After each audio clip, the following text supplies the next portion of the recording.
This podcast is made possible through donations from listeners like you and our partners at Tallman Equipment. Tallman prides itself in having more lineman tools in stock than anyone else. And now, when you're shopping online at tallmanequipment.com, look for the truck logo that says in stock and ready for shipping on 100 of items on their website. That logo means that item is in stock and ready to ship the same day in most cases. When it comes to getting the tools and equipment linemen need, trust Tallman. Line 11 Clothing Company, making apparel for our first responders with a positive message to patriots that you can be proud of. A proceed of the cost goes to helping our foundation ignite the fire for father engagement. Give them a follow at Line 11 Clothing Company on Instagram. And last but not least, Monzingo Knives. Each knife is created with craftsmanship that only a tradesman could provide. Find them on Instagram at Monzingo Knives and get your American-made Monzingo knife today.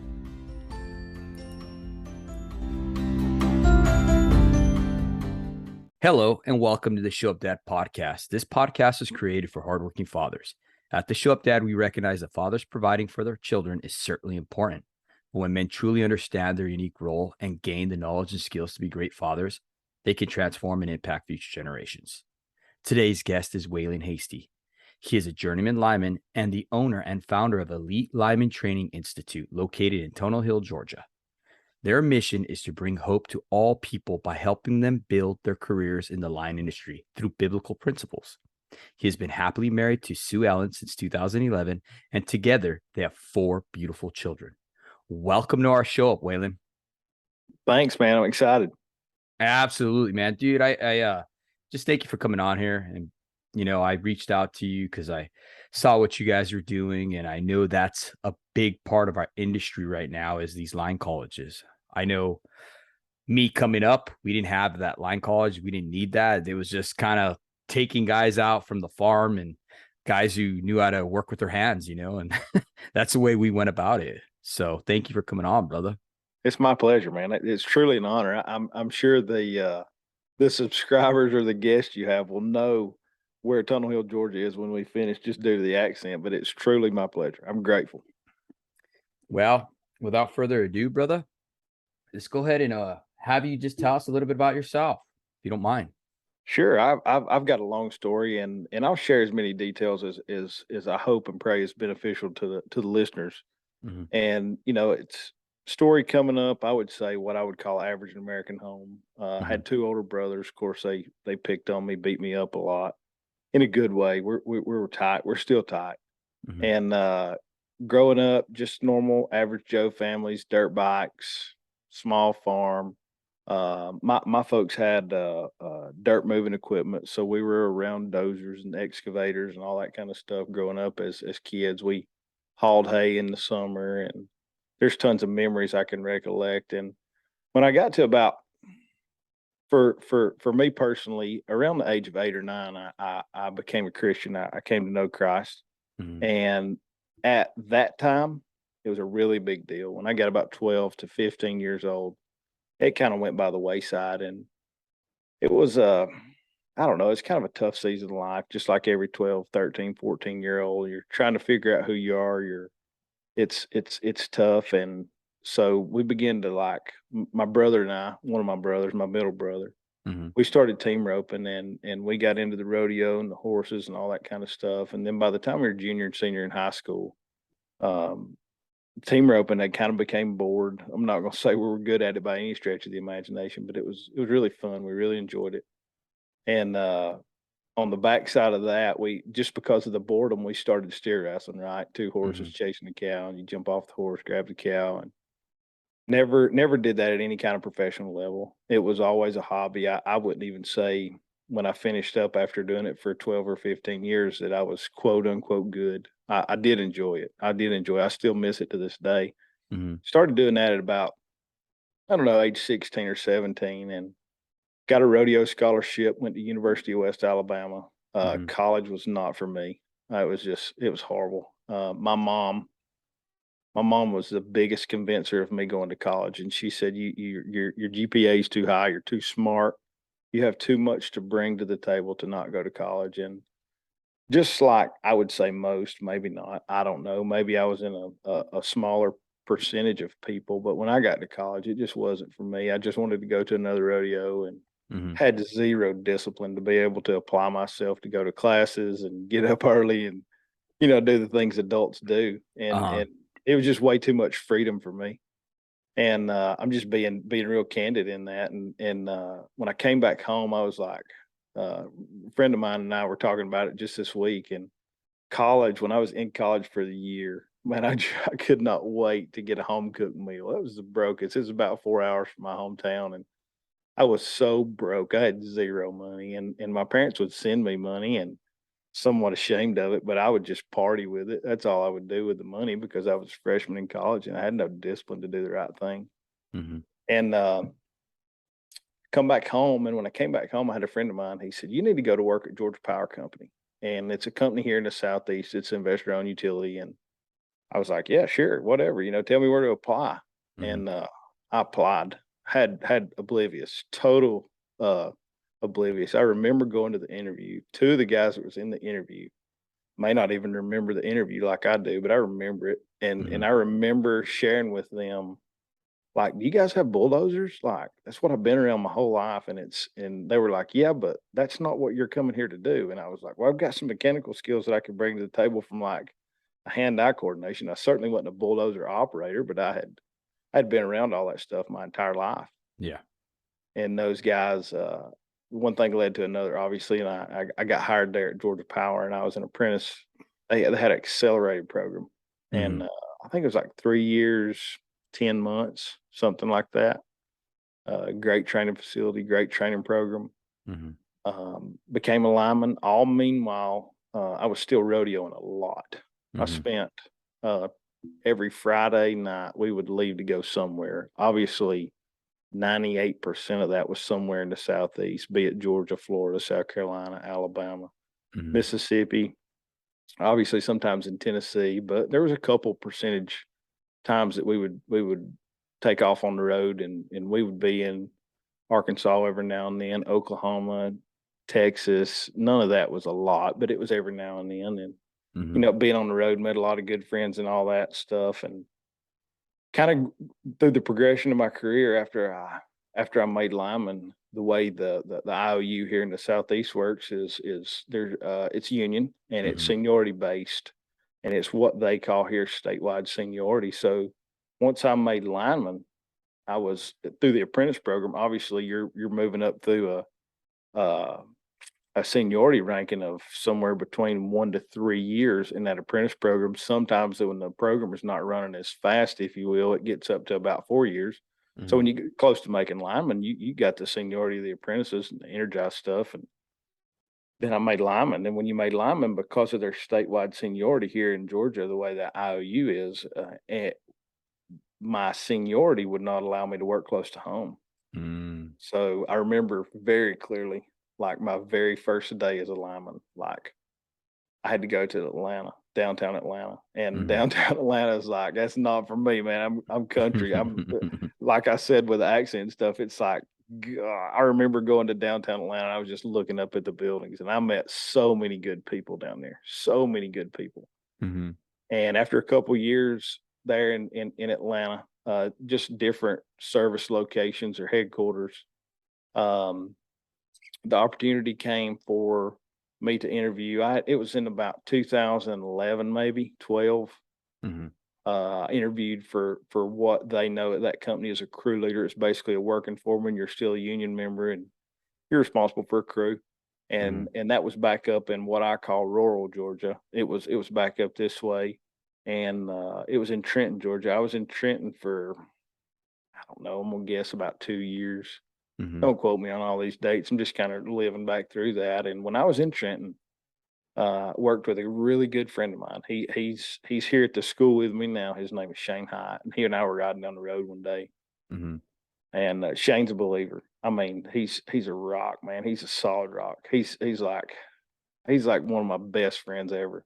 Mhm. And I said, "Shane, I really think we could reach a lot of people, man. I really think we could reach a lot of people if we could start a school. I think we could help some guys." And he said, "Man, that's the craziest idea I've ever heard." He said, "There ain't no way." And I said, I get it." And not too long after that, and for I'm not sure what kind of, I don't know how this comes across in a podcast, but I Mhm. know it for the honest truth if I've ever told it. Mhm. My wife's family goes been a member of a local church here for a really Mhm. long time, and I kind of got plugged in with them after my wife and I met each other, and man, it was great. It's a great church service, and got plugged in. Have really enjoyed getting back in that, and that's around like, I don't know, 25, 26 years old, and Mhm. I just had a renewed spirit, and through that, I'll never forget, never, ever, ever, until the day I die, Mhm. that I was sitting in church one day, and I don't know the date. I could probably look back through some notes and find the date, but I don't know that it's relevant. But this is what I remember about that. Mhm. I was sitting in church, and it was more clear to me than an audible voice, and God said, "You need to do this." And when He Mhm. did, I was like, "Ugh." I was just kind of like, "Man, I'm not sure if is that maybe I misunderstood." No way. Yeah, surely I didn't hear you right. Yeah, it was like, and it's like the old Adrian Rogers, the preacher in Memphis. He's like, "I've never heard God in an audible voice. It's always been much more clear than that." And it was that. I Mhm. don't know how to describe that. I don't know how to explain that. I don't know if you can put words around it. Mhm. But in that, I was like, and it was so clear and real to me Mhm. that when we left church, obviously my wife and I at the time didn't have any kids. We Mhm. may have had one kid then, and it was around the 13 or 14. So we probably had one, and I got emotional when I got home, and I told her, I said, "Look, with big alligator tears in my eyes, this this hero guy that's supposed to be the head of household," and I was just broke down. And she Yeah. said, "Are you okay?" And I said, "No, I'm not okay." And I said, "I got something I need to share with you, and it's going to seem a little bit weird, and I don't really know what to do about it, but I think we need to pray about it. And Mhm. I'm pretty sure it's our job to pursue it. And it's so real to me that I think we should pursue it with a whole lot of prayer.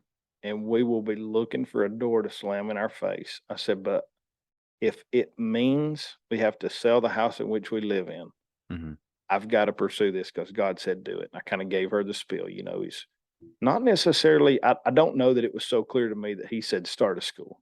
Yeah. What I do know is He said, "I want you to take what you've been given, the experiences you've had in life, and go help people. And you go help them on my behalf." Mhm. And a couple weeks went by, and I didn't really share those thoughts with anybody because it was just heavy. Because I was like, "There's no way I'm quitting this power company." Because every 2 weeks you get a paycheck. I mean, Yeah. it doesn't matter the rain. My family coming up, if it rained for a week, nobody got to work because it was dirt moving, right? It was mud. You couldn't go move dirt. Mhm.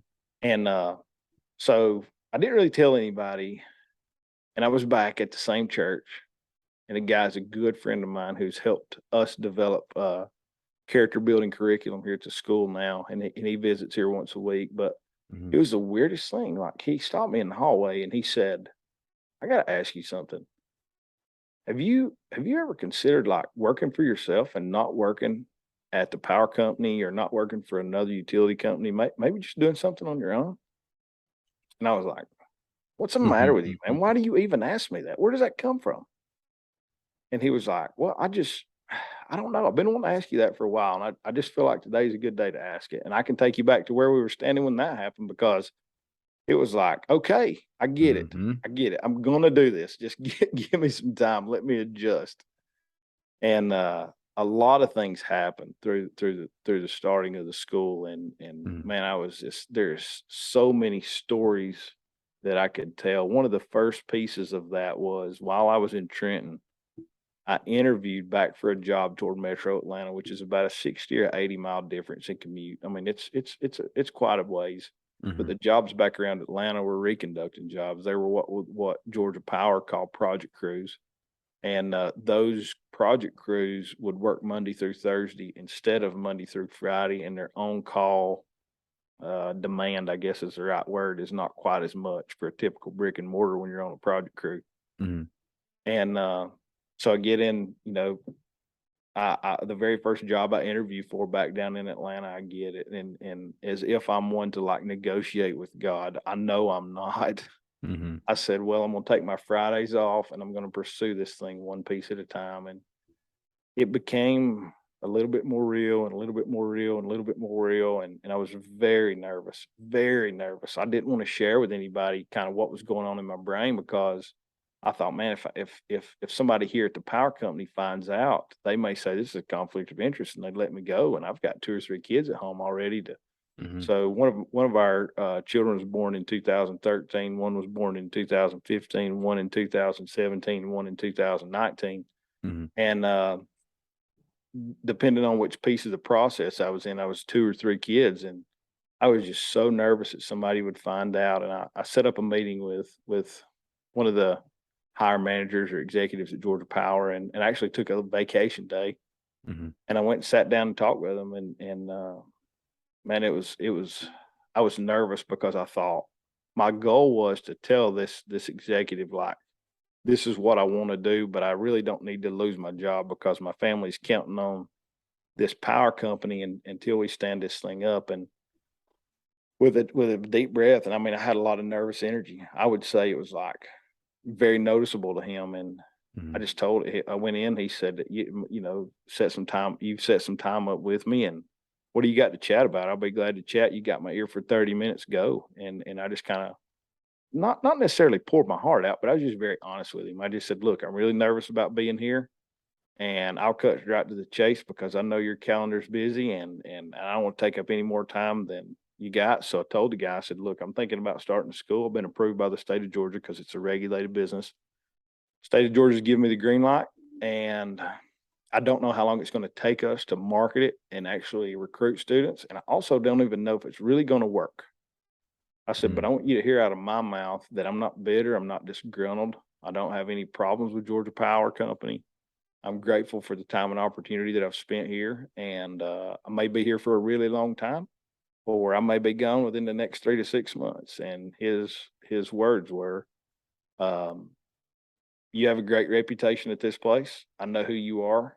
As long as I'm here, you'll always have a job here. You don't have anything to worry about with me.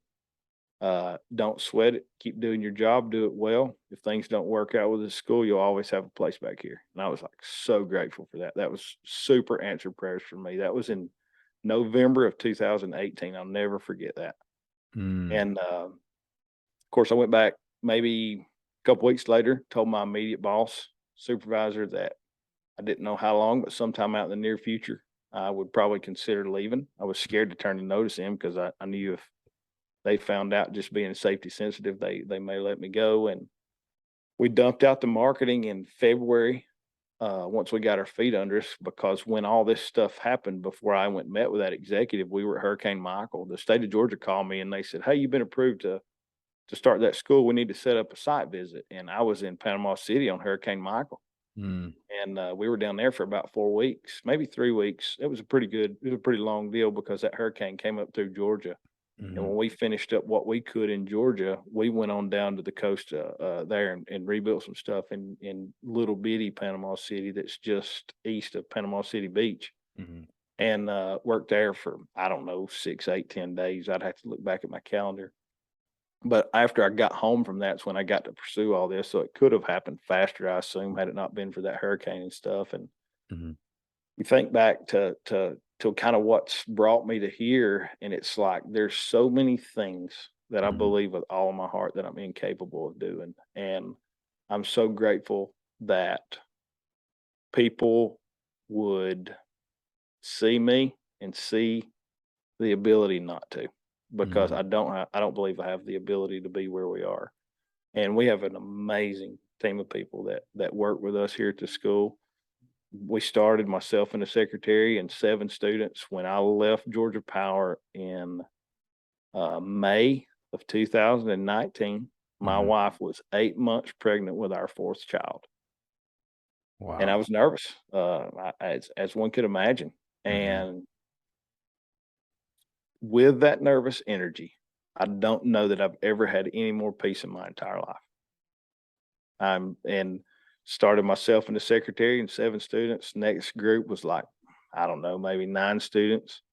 We did some underground training that was like a business to business, Mhm. and allowed me to hire another instructor. He was a retired Florida Power and Light lineman. He was there for 17 years. He's still with me here at the school today. His name is Randy. Randy's a phenomenal guy. He worked Mhm. 17, 18 years, Florida Power and Light. Then he had 10 or 11 at Georgia Power Company.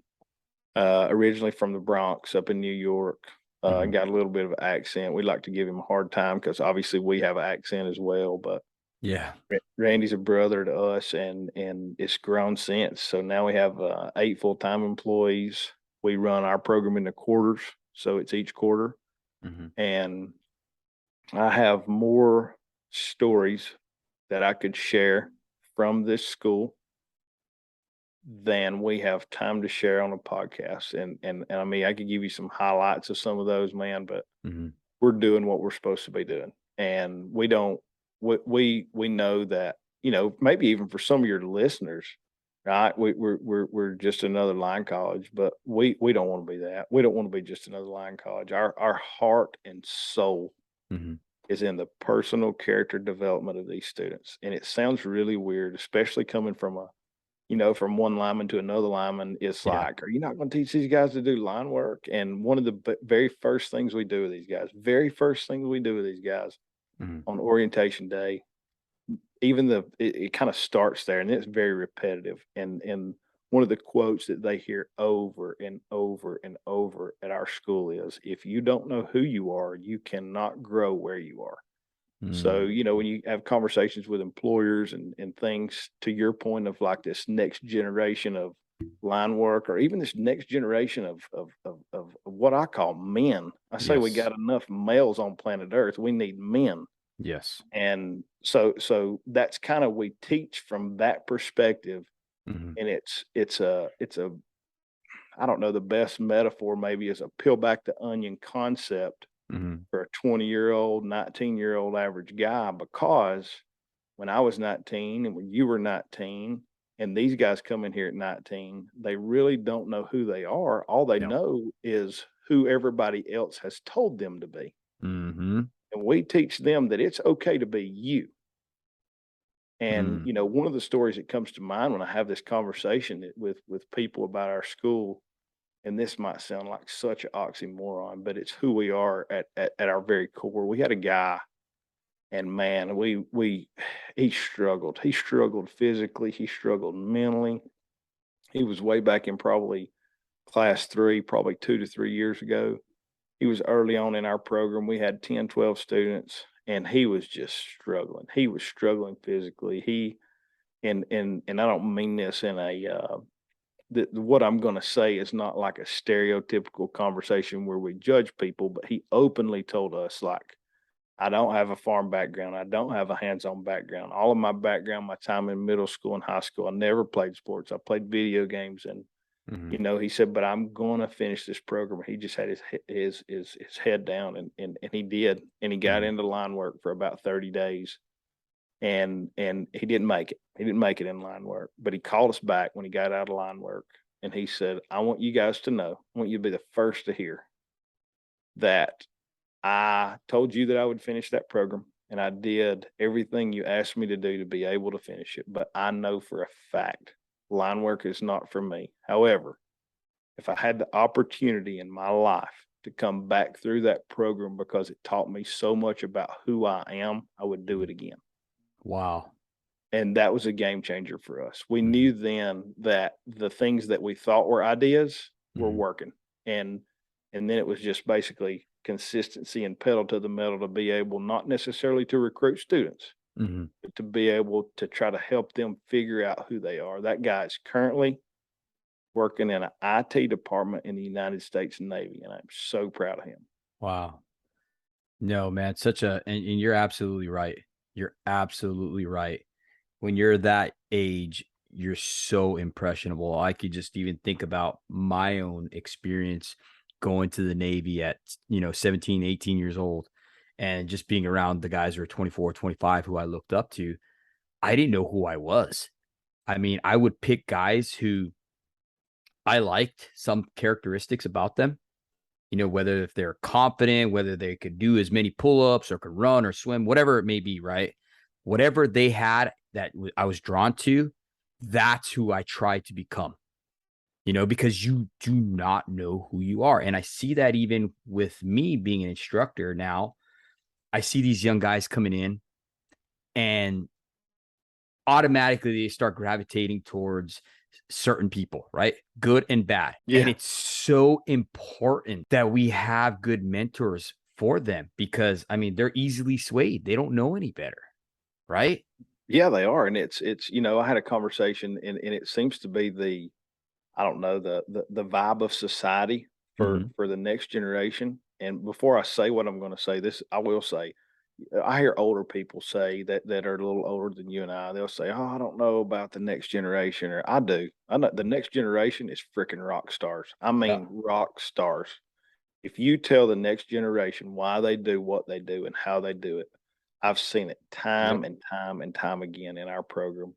If you can just help build a relationship with them, Mm-hmm. they'll hand dig pole holes till the cows come home. But if they don't have a relationship and they don't know why they do what they do, they're not going to give you all they got. They're just not.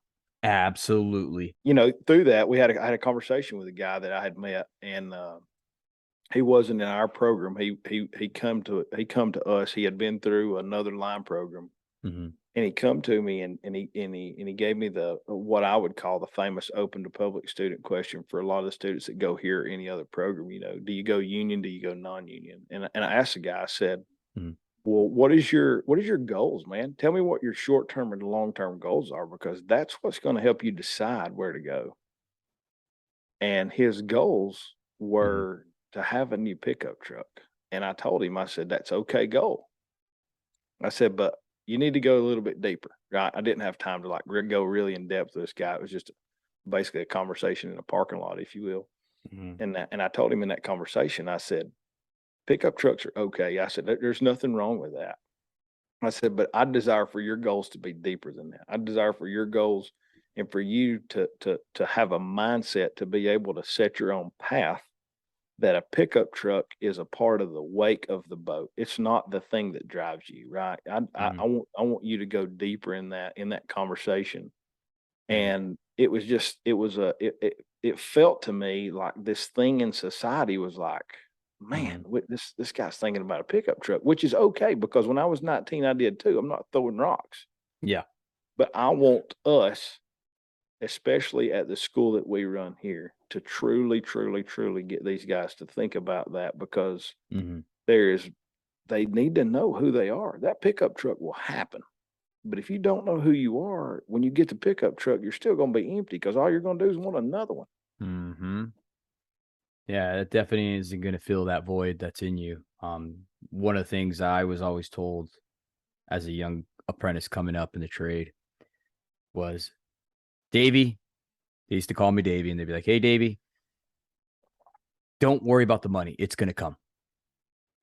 Worry about getting through and learning as much as you possibly can. Don't worry about the money." He's like, "These guys are buying these trucks, all this stuff."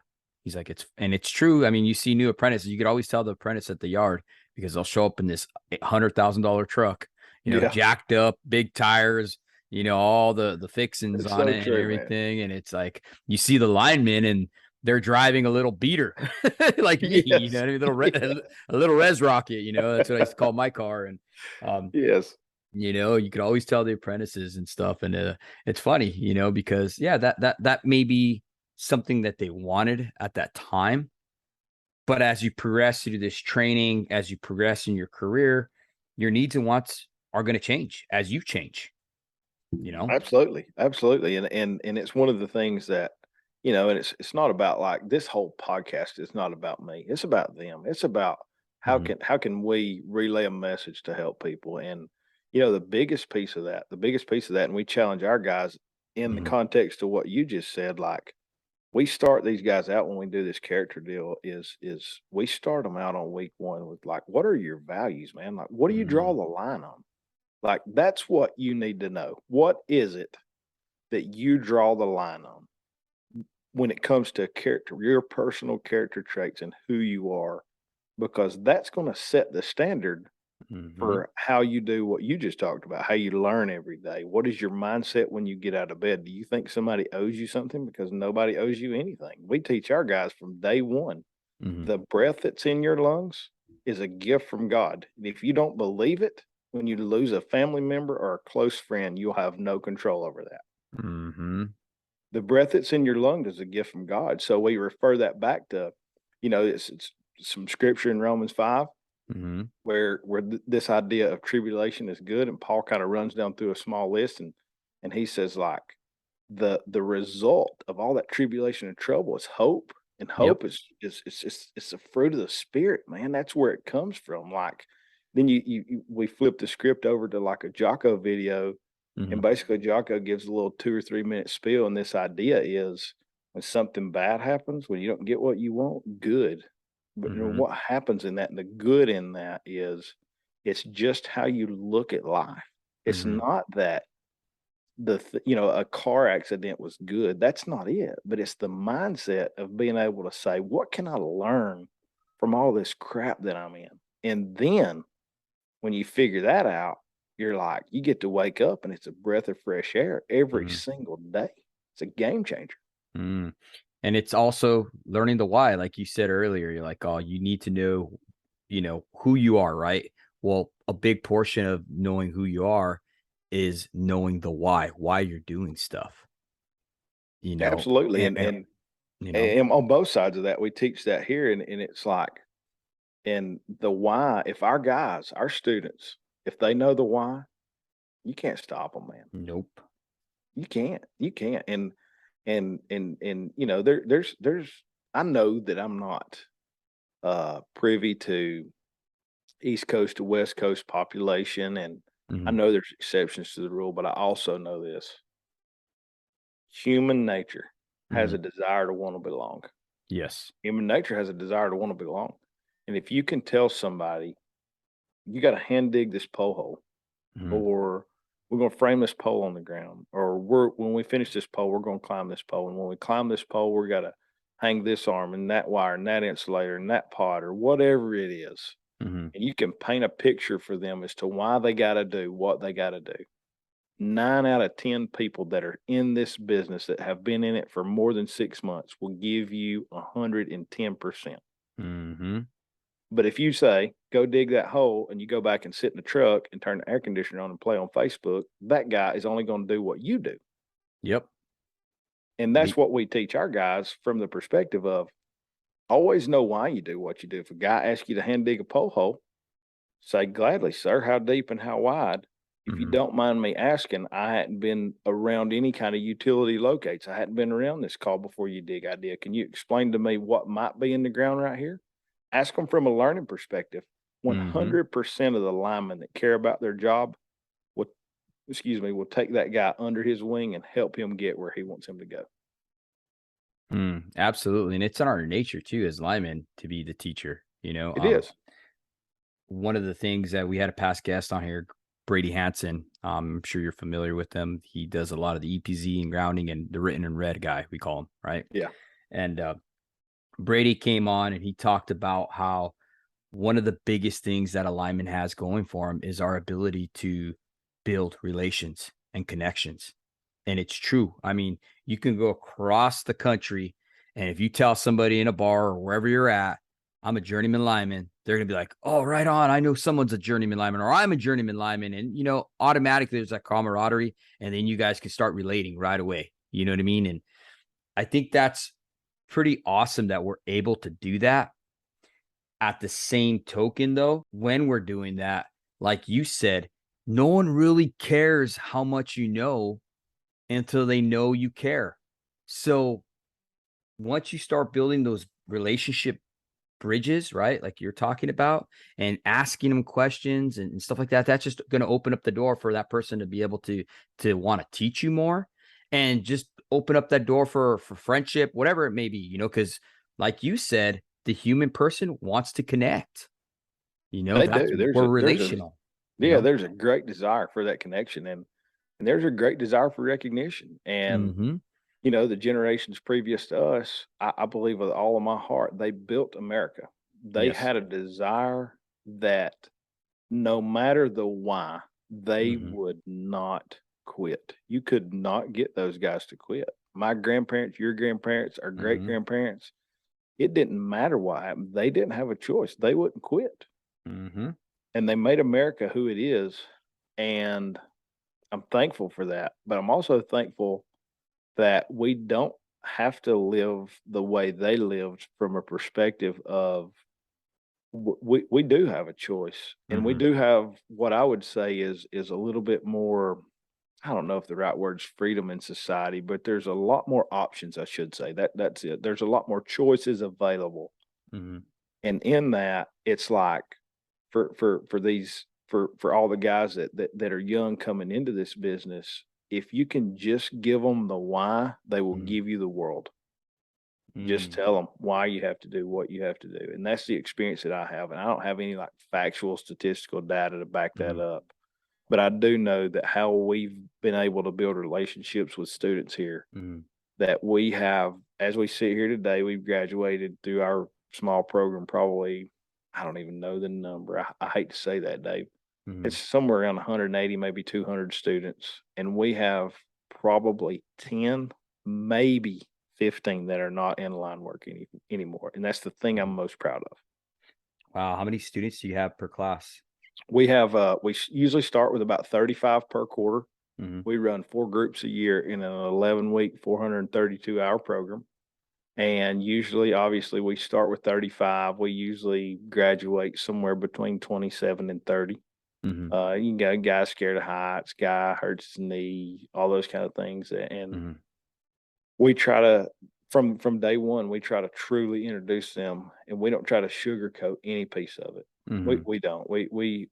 And this may sound a little bit crazy, but we have our guys while they're here, and we tell them before they ever pay us, they're required while they're here to hand dig a pole hole, Mhm. and it's what they're getting into. It's the work, right? Yeah. It does, and a lot of the guys, and I mean, maybe even for you and I, right? We jumped. I Mhm. didn't know what I was getting into. I was just looking for a job, but a lot of the guys now are getting in the business after the money, Yep. and I don't, we even teach our guys that's not necessarily a bad thing if you get it in the right order. Like Mhm. the right order is you got to know who you are, and we always teach our guys from week one all the way to the end. It's another thing we're very repetitive on. Mhm. If you don't absolutely love what you do, you will never be good at it. You'll Mhm. never be good at it. So we want you not necessarily to wake up out of bed every morning with a desire to go be a grunt or be a groundman or go hand dig pole holes, but we want you to wake up with a desire and Mhm. look at the day that's ahead of you of work as another opportunity for you to learn more to get closer to the goal of becoming a journeyman lineman. And all of Mhm. the other things will fall in the wake. Mhm. They'll come, but wake up with that desire and look at each day as a new opportunity to learn more. But just like anything else, like that Milwaukee tool or whatever you have, money can be used as a tool. And one of the things I like to stress to the guys I have that are fathers and stuff is that money could provide a better life, a life that you never had for your family. That's right. Okay. And that's what they need to find out. They need to figure out, why are they doing this? What is it for? Especially down to taking risks. Okay. Because a lot of guys, they take risks for whatever it may be. You know what I mean? They're taking risks to cut corners because they're lazy, whatever it may be, right? What they need to And figure yeah, out is that these inherent risks that they're taking is not just affecting them, it's going to affect their family, dude, and the people that depend on them. absolutely. And if the sites, and we teach our guys, and I'm Mhm. sure you guys do as well, if the sites are on the money, then Mm. you're really in the wrong business Yeah. because you can make money here, but if your sites are not on uh, the trained experience you've got to be well aware of what you do each day, day in and day out, and the Mhm. people that you're on that crew with. If your sights are not on the well being Mhm. and your brain is not of the thought process, what can I do to help my brother, be it a lineman, be it another groundman, be it some kind of working foreman or general foreman, what can I do to play my part of this? Because I have a part in this, be it a groundman, a lineman, whatever. Maybe it's a hot apprentice. Mhm. Everybody's got their role, and if Yes. they're really good at their role and they love their role, and their mindset is, "How can I help my brother?" Mhm. Then everybody goes home safely. That's 100% fact. Yeah. But if their mindset, excuse me, is not, maybe they don't love their job, maybe they're chasing the dollar, maybe they do Mhm. love their job and they're not close enough with their brothers on a crew, for them to understand they may be going through a relationship, girlfriend breaks up, may possible divorce, Mm-hmm. maybe a tragic event, loss. And if the crews are not tight enough to know that, then they're not going to be tight enough to pick up the slack that guy is, and that guy's not, his head's not in the game, Mm-hmm. and that's not going to work. There's no good end result at the end of that. No, no, there isn't. And we see a lot of that too, a lot of accidents and stuff like that because their head wasn't clipped in.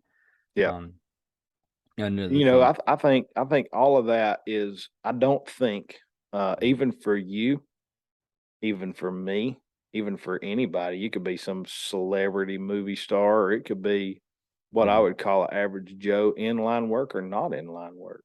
mhm, If you don't love what you do, and you don't have the people around you that are close enough to you in relationship to know mhm, that you've got something going on, it's not gonna it's the mhm, result of that day, that week, that month is not mhm, gonna be good, no matter the career path, mm-mm, because the people around you are gonna make you who you are, but they can mhm, also break you. If you don't have a desire to build a relationship with those guys, mhm. it's not worth life and death, because in this business you'll get killed. Yeah. And that I don't know that all of our incidents and accidents are directly related to training. Mhm, And I don't know that I have the data to back me up, but I think a personal relationship in any industry goes farther than any training ever will, mhm, because you get to say, "Hey, David, man, I think you're wrong," and that's when you know you're tight with somebody, mhm. and you can be a grown man and agree to disagree. No, I agree with you 100%. A big part of that too is like when I was discussing with Brady is these devices. It used to be that you didn't have that distraction, you didn't have that device. So you're with these people 14, 16 hours of the day and you were talking with this person. Even if you didn't like them, you're sitting in the truck, in the crummy, whatever, Yes. drinking coffee, and you have no choice but to ask about the weather or how's your family or whatever. Yeah. You know what I mean? Even if you didn't like the guy, but you were talking because it was boring, right? Now society has become so unrelational because now they have this device. You don't even have to talk to that person. I know, it's so sad, man. So one of the It things that we is. do, we here at the school, we don't allow phones.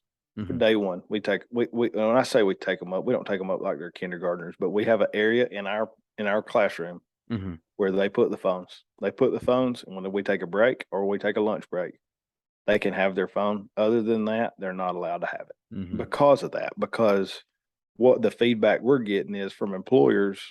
We just ask them outright, "What do you need? What are you looking for in a guy?" Mm-hmm. And the conversation is, we need a guy that's loyal. He'll show up to work. He'll be there on time. He'll Mm-hmm. do what he's asked to do, and he'll not be distracted by a phone. So that's the basis in which we teach from, to Mm-hmm. try to help the employers out, because that's the things, to your point, that they're combating. Excuse Mm-hmm. me, every single day. It's like, man, these things are. And I say this in this conversation and podcast, but the truth of it is, I'm guilty as charged. Like, I can find myself and not when I'm really digging in on work, if you will, Mm-hmm. but I can find myself in some downtimes, just kind of leaning toward that thing, and the next thing I know, I'm 10 minutes in, Mm-hmm. and it doesn't happen to me while I'm at work, but I find myself doing that when I'm at home, and my kids deserve better than that. Yep. It's sad that we're easily distracted like that. Um, a good friend of mine, he's an instructor with me, older gentleman. He said that social media and the phones are just another soap opera, just like the women used to use back in the day, the lonely housewives who would True. watch their soap operas and stuff like So that so they would true, feel man. better about themselves. He's like, that's all social media is. And I looked at that and I was like, man, I could see that how that relates, because it's true. you It know. is. It's so true, man. It's so true. And you and I have had some phone conversations, and Mhm, and I think we share a lot of the same mindset of just trying to help and invest in these guys, and mhm, in the business. And at the end of the day, I would say, I would say, not even having known you that long, but I could speak for me and probably both of us, in the fact that it's not about us. We want God to get mhm, all the glory for what happens in our lives, and that's that's the overarching goal in this. And one of the things that I've learned is I've gotten a little bit older. I don't feel like I'm old, but I may be. I'm 38, so I don't know who considers that old. I remember when I was young, I thought 38 was old, but I feel Yeah. like I'm 19, but I know I'm not. Uh, One of the things that I've learned, and I challenge our team here Mhm. at work, because the people that I work with are very, very passionate Mhm. about trying to help guys, and we'll be working late, we'll do this, we'll do that.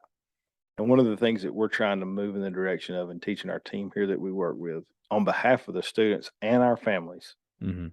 is you need to be where your feet are. And Yes. I'm trying to lead the charge on that challenge. And what I've told the team that we work with is I Mhm. have a desire when I get home, there's going to be some days you may try to call me in the evenings. You're not going to get me because I'm going to either leave my phone in the truck or I'm going to cut it off and I'm going to be with my kids. There'll be other days where I may work late, Mhm. but I've challenged them with a goal. If you go to a softball game, leave your phone in the car, man. Be wherever your feet are, your mind needs to be solely right there and present. Mhm. And that's what I desire for these, people in line work, be it linemen or apprentices. There's tons of young linemen, tons of them, Mhm. and they're not really where their feet are. And man, if they were just there where their feet are and super engaged, I think it would just be a game changer for our Mhm. industry. Well, there's so many distractions nowadays. I mean, it's like squirrel, Yeah, it is. you know They're what I mean? everywhere. But They're that everywhere. that's a part of that being intentional and committed and responsible, being intentional to be where your feet are, being committed to your job, being committed to your family, It to is, and your it brother's comes. keeper. It is. It's a huge piece of that, and I think it in my mind, and maybe it's just because we teach it. Maybe I'm wrong. I don't know, Mhm. but I believe that people truly have to know who they are before they can find that space in their life. Because Mhm. you and I both know people that are in line work, and they may be 50, 60, 70 years old, still doing Mhm. some kind of line work or managing or whatever that looks like, Mhm. and they've never taken the time to just kind of think through this thought process of who am I? Like, Mhm. I know I got some maybe some trauma in my life. Maybe, I don't know, divorced parents. My parents, for me personally, they got divorced when I was 18. And, Mhm. this kind of what I call battle scars of life. And they'll never go away. And I don't know that I've dealt with them the right way, but I have come to the realization I can't change anything about those. And it helps pull out those, Mhm. it helps reveal and peeling back that onion who I am, because I wouldn't trade who I am for the world. But there's a lot of things I learned what to do and what not to do. Yeah. And I have a strong desire for everybody that I come in contact with to be able to kind of figure that thing out, because there's too many people that are just kind of walking aimlessly through life. And it's like Mm. life's too short, man. And then, to your point, we're dads, and like, Mhm. uh, I see so many guys in our business that think money is the thing. There's tons of guys. I mean, Mhm. I will not do this, but I could literally name off 20 guys that's left the East and came West. They're out there working with you guys. Mhm. My brain's going, I hope that's best for your family, because a big house and a nice boat don't do a lot if you don't have a wife and kids to go with you. Right, right. So No, it's like, that's what I desire. I desire for all those guys to maybe just slow down and mhm. say, who am I? Like, what do I desire? Where do I desire to be in 2030 and 2035 and 2040? And am I going that direction? Mhm. No, you gotta definitely have a vision, and you gotta write that vision down. One of the things that both my wife and I say, because we also lead a life on the line, marriage on the line, broadcast for linemen, husbands and wives, right? And we both say that your vision has to be in alignment with each other. Okay. When your vision becomes your spouse's nightmare, then it's time to reassess that vision or that dream, because Absolutely. that's what happens a lot of times. We think, okay, yeah, I'm going to go get this boat. We're going to get this with this. My wife wants this, blah, blah, blah. And like my wife told me, I don't care about any of that stuff. All I want is you.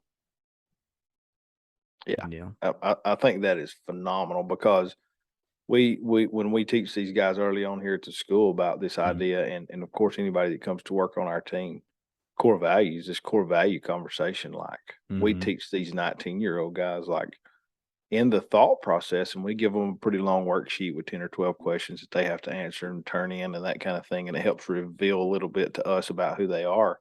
Mhm. And when we teach them that, we ask them, where else, where could you use this at? And they're like, yeah, they don't know. And that's how we engage that conversation, similar to Mhm. like you and your wife, is like, this would be great if you took the values and the things that you stand for and you Mhm. thought about getting married, and you ask her the same thing, because if your values and her values don't line up, it's probably not wise to even marry this lady.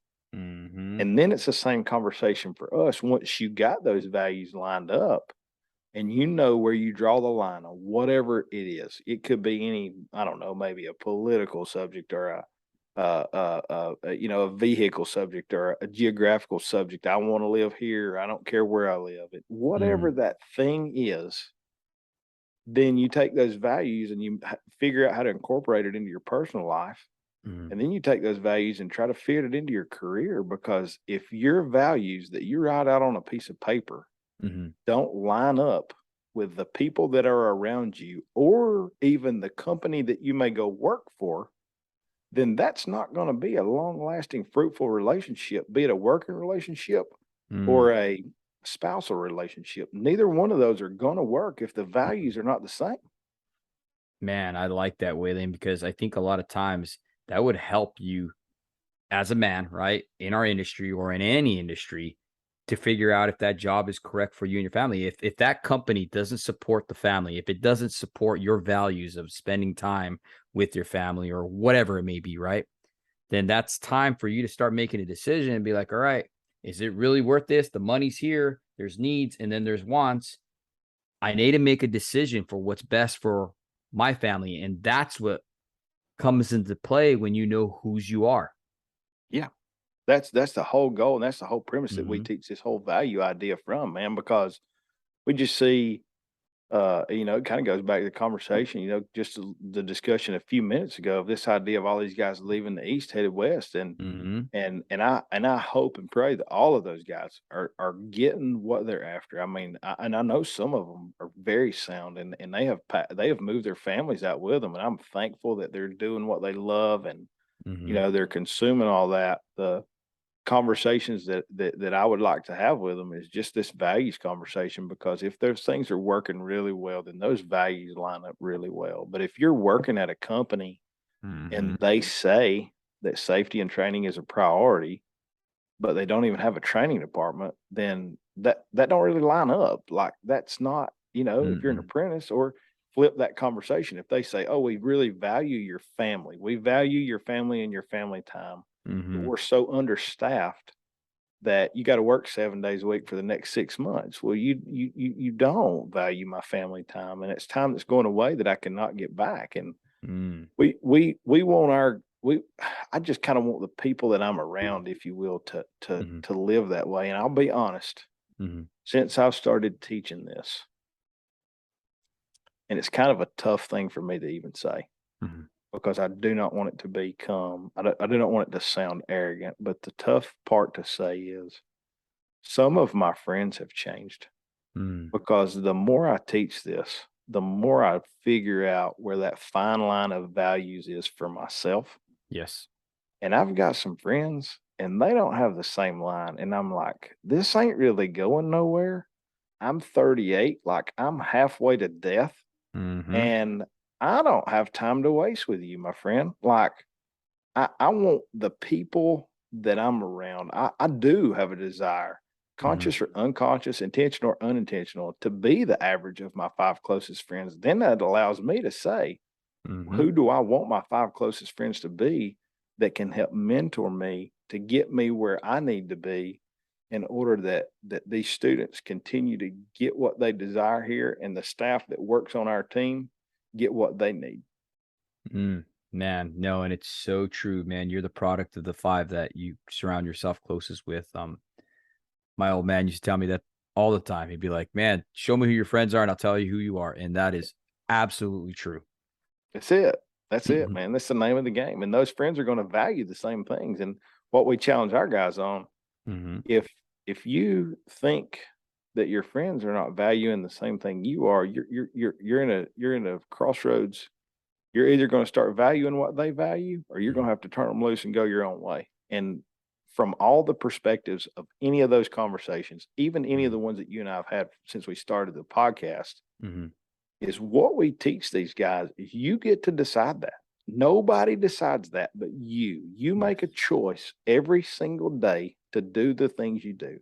Granted, there are some things in life that happen to us that are out of our control, Mhm. but well more than 50% of the things where we end up, the conversations we end up, the crews we work on, the decisions we make, be it production, safety, the challenges of risk management, all of those things are choices, and men get to decide that. Mhm. I, Choose wisely. I like that you said that. Men, because it takes a man to make those choices. It really It does. does. You It know, does. one of the things that I really liked you saying is about this values. Another way to put it is you will know them by their fruit because companies, people, whatever, they're going to yeah you and tell you everything you want to hear.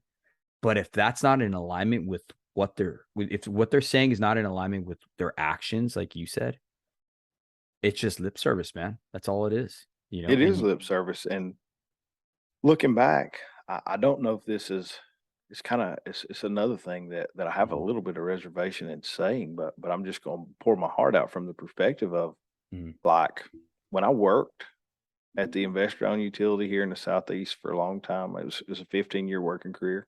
Mhm. And I have to say, if I had to put food on the table for my family, I would go back. I'm not gonna. I've zero desire to badmouth that company. Mhm. But what I will say about that is, I worked with some guys who worked there, Mhm. and they were miserable, man. Life is too Mhm. short for that. Life is just too short for that. Like, I have a desire to see people love. I mean, just fall in love with what Mhm. they do. And I get to talk to a lot of my buddies now, and they're like, "Yeah, Waylon, he's doing good, and he's doing this, and he's doing that." And I probably work on a clock more hours now than I Mhm. ever have my entire life. And you're But energized, right? it's not work, man. Mhm. And I'm not working for an investor. I get to work for the 4 beautiful kids and my wife and these people that I get to work with, Mhm. and it's not even a monetary conversation. I still don't make the money that I was making when I was in line work. But sitting behind me in my office, I have handwritten letters on the wall, Mhm. and those handwritten letters describe to me how someone's life changed because of what we teach. That's the game changer. Mm. And what's crazy is once you start getting that in, like you're doing, putting that in alignment and everything, like they told me, the money's gonna come, Waylon. Oh, yeah. You know what I mean? Absolutely. It's absolutely gonna come because why? Because you're putting out that positive vibe. You're helping people. You're restoring hope, like you said, and you're raising future men. And that's the And goal. I tell all these guys, we have there's plenty of males on planet Earth. We need men, mhm. and men decide. They choose, and they choose well. Mhm. And you all get to wake up every single day and do that. Nobody forces anybody to show up here at school. Nobody has a Mhm. gun to your head. So if you're going to pay us and you're going to choose to wake up and you're going to choose to be here, then what we want is 110% while you're here. And when you go home, you can take a nap, you can do whatever you want. But while you're here, you will get out of this what you put in. Give us all you got, and we'll give you all we got. And we try to do that every single day. Man, and what other family doesn't want that? Us to give them the 100%. We give it 100% at our work, at our That's job, right. right? We That's need to right. give our families that same intention. How can I have our audience reach you if they have any questions or anything like that? How can they get a hold of you, brother? Sure. So we've got on our website, it's elitelineman.com. If they've got questions, there's a little tab at the bottom. It's contact at Elite Lineman is the email. Of Mhm. course, there's a tab on there that's become elite. That's basically like a student interest form. Anybody can send an email or go through that website to get to us. If they want to chat with me, I'll be glad to chat with them. We've got a team of people that love to serve and help. And what I would leave the audience with is glory be to God for what happens on this podcast. Amen. I agree with that 100%, brother. And same to you. God bless you guys. Keep doing the hard work, and we'll be talking to you soon, brother. Thank you. All right. Thanks, David. Bye-bye.